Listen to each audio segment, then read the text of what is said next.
Hi, I'm Terrell Turner, the host of the Business Talk Library, and today I have a great guest on that is building a dynamic business in an industry that already exists, because that's one of the things that a lot of entrepreneurs will find is that, hey, you know what, there may be competition that exists in an industry that you're in, but that doesn't mean that that's an industry that you should avoid.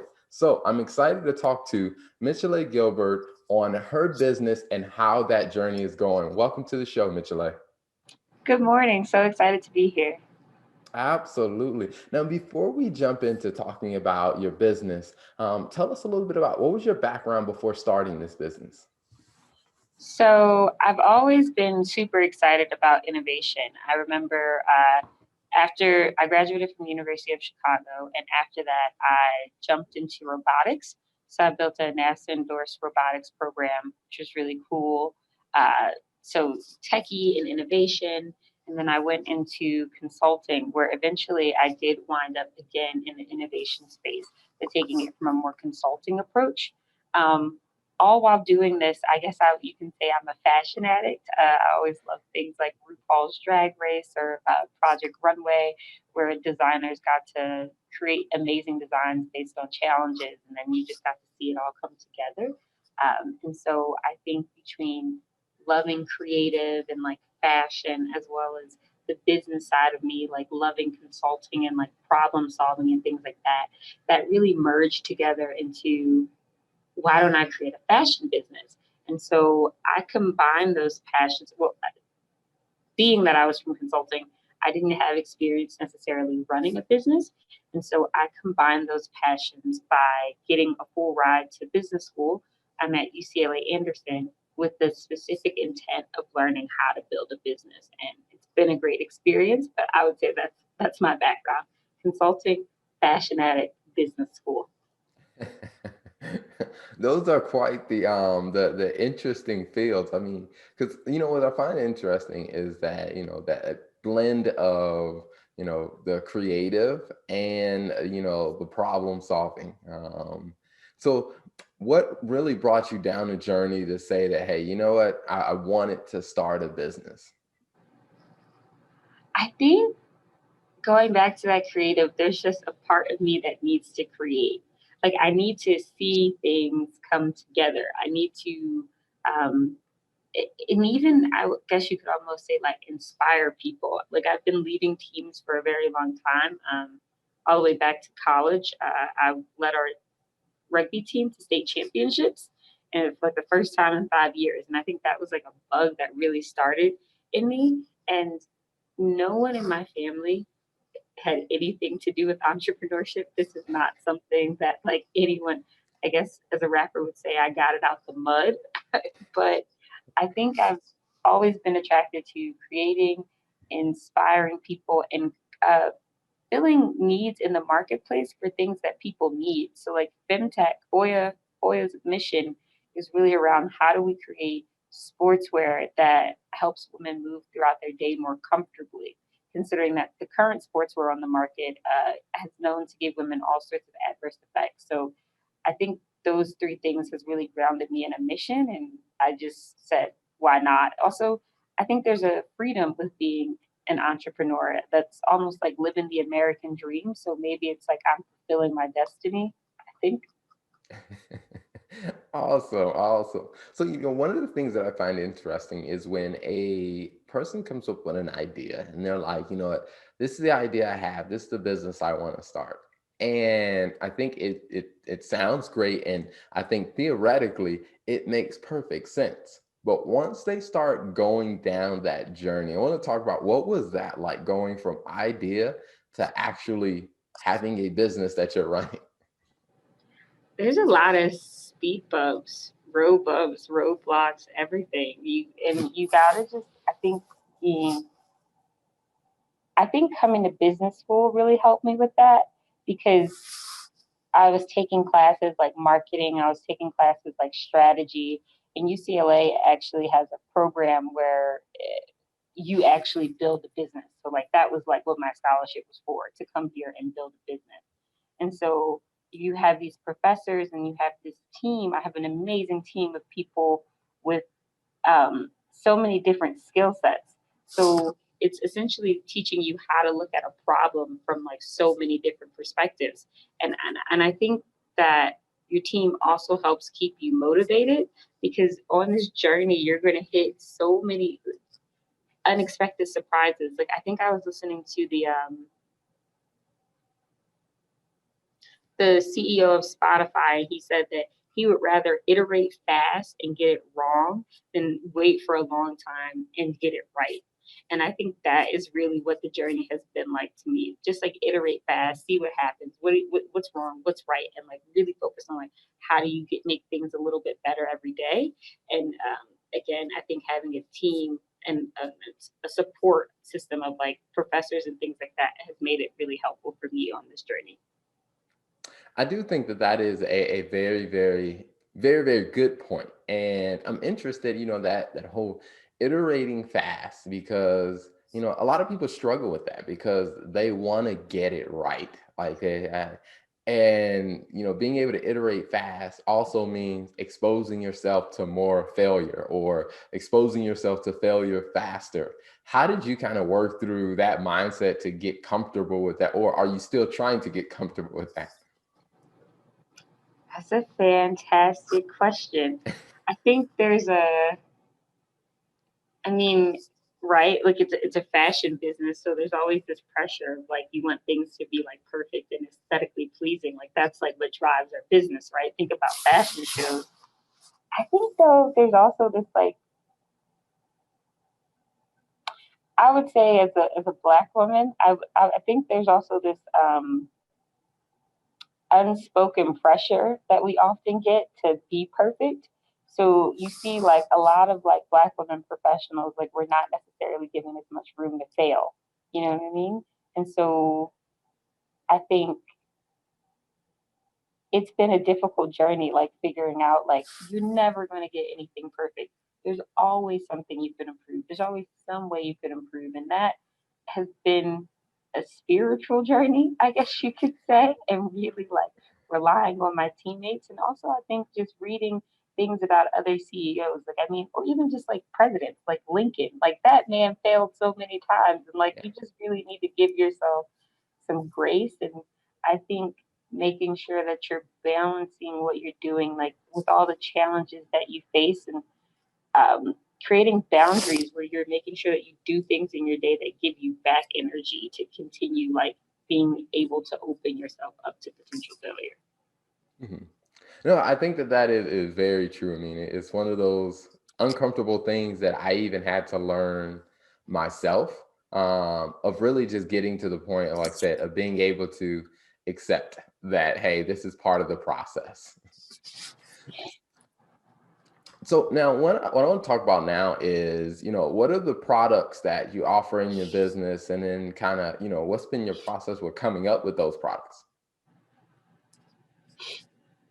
So we are not your average leggings company. We actually we engineer leggings for Boss Babes. So these are Femtech leggings, and we're based out of UCLA, and we were born in a fashion lab, and we engineer for women's health, style, functionality, and comfort. So when thinking about our product, think breathability, think silky fabrics, think leak absorbent, and think curve shaping.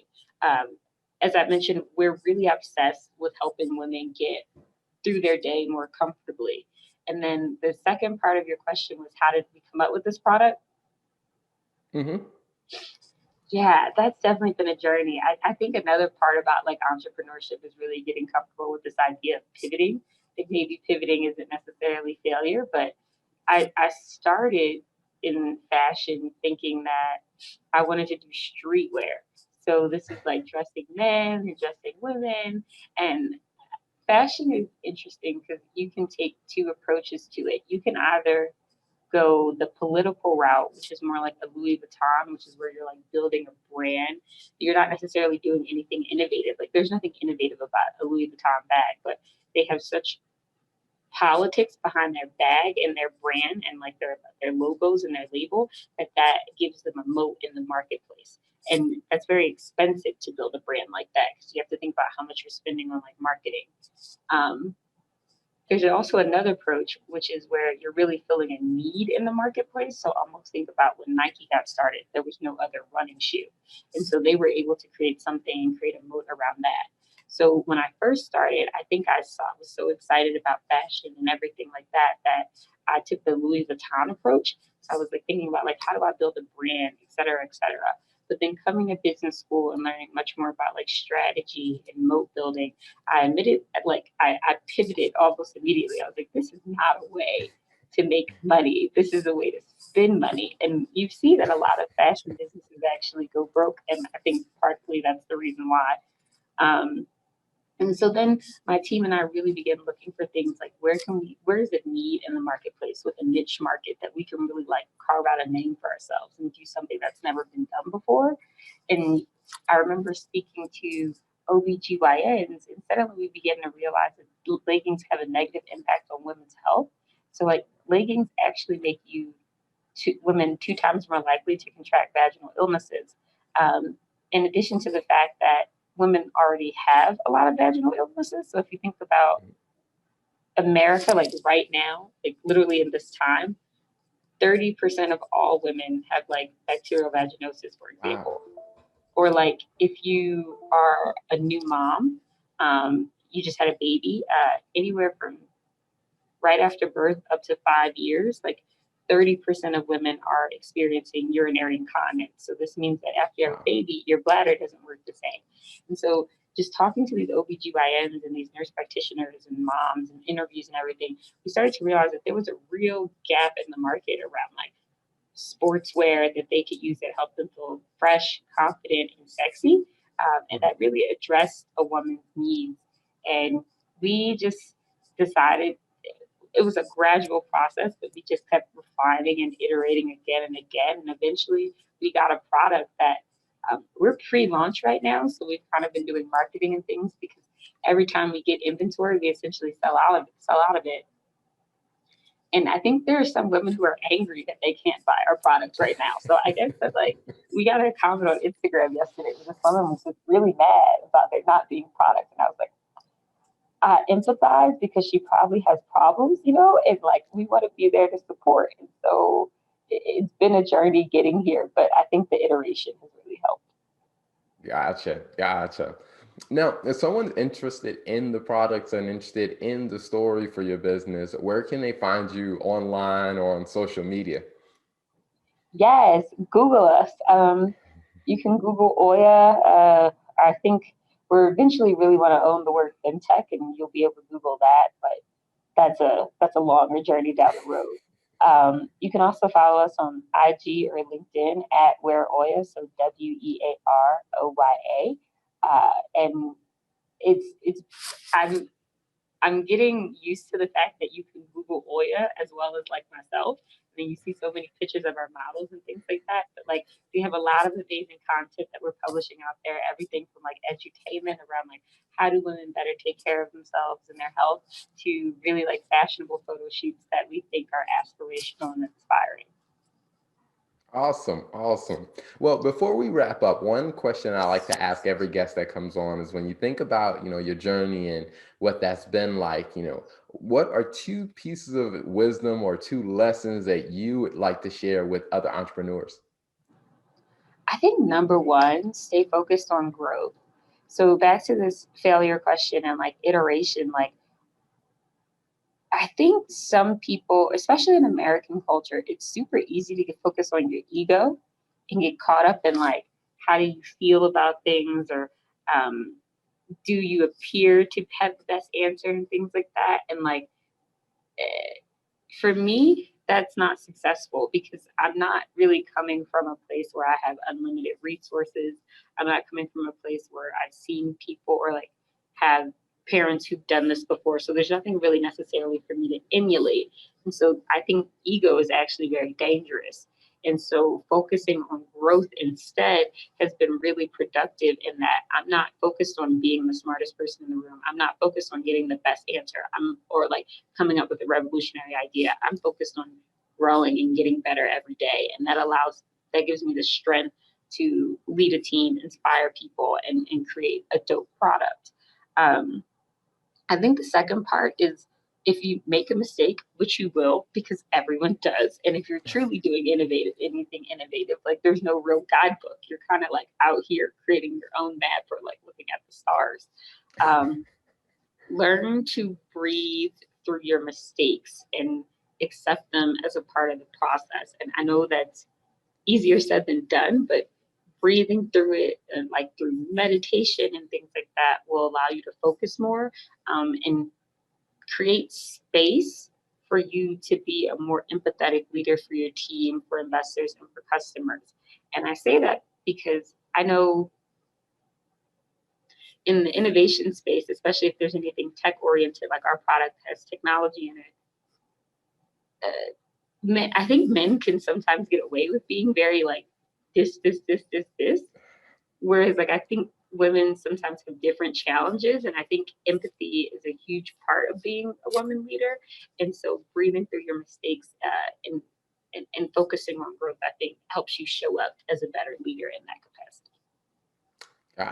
Gotcha. Well, Mitchella, thank you so much for coming on the show. Thank you for sharing your story, your insight, your wisdom. Definitely a pleasure to be able to use our platform to help more people hear about the awesome things that you have going on. So thank you for coming on the show. Thank you for having me. So excited to be here. Thank you for tuning in to the Business Talk Library. If you like our content, be sure to follow us on social media. And if you want to see more of our exclusive content, you can subscribe and become a member on patreon.com/Business Talk Library. Hey, the Business Talk Library is the place where business makes sense.